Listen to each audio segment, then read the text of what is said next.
सानाम Koge love TV रे सागुन दाराम साथे सागुन जोहार।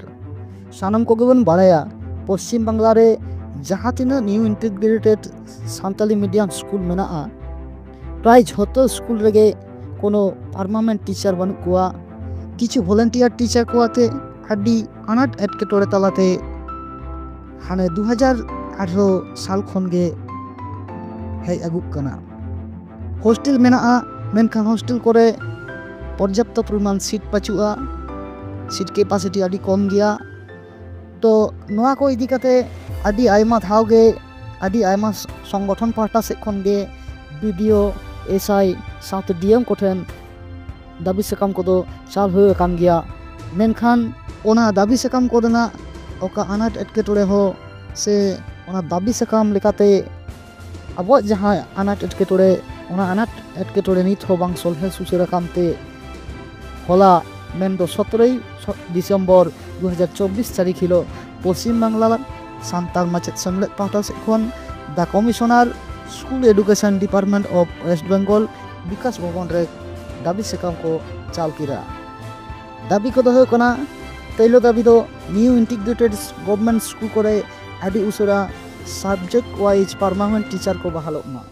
दोसर दाबी हो कना न्यू इंटीग्रेटेड स्कूल रे आदि उसरा गेस्ट टीचर को बहालोमा।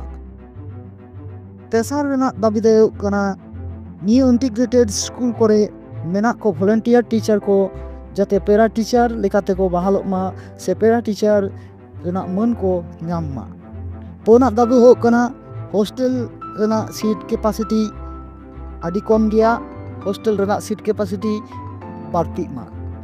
मोरेयाना दाबी दे हो कना सानताली माध्यम ते से सानताली मीडियम ते जहाँ तीन मैं बहु तको बीए और एमए को पास तबन उनको को लगी बीएड और एमएड सानताली मीडियम ते ट्रेनिंग जाते व्यवस्था मा।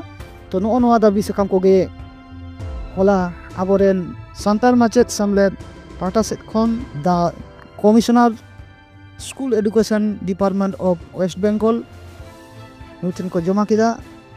तो नोआ दाबी सकाम तिनेटा को मानाय ताबोना से नोआ दाबी लेकाते तिनेटा सुराहा बोन नाम दाड़े कना तिने नोआ दाबी सकाम को अब को मानाव बताय ताबोना से बाको मानाव बतादा ओना दो ताजमते खबर नाम लेखान आपे को सामंग रे दोहरा करते और हो नोआ को इदी काते सेटेरो ताबोना मा एनखान नितो दो नियो दाबी गे। तो नोआ वीडियो पे कुसिया खान सानाम कोगे लाइक ताबोन पे शेयर ताबोन पे मा एनखान सानाम कोगे डी आरमा सारहाव और जोहार।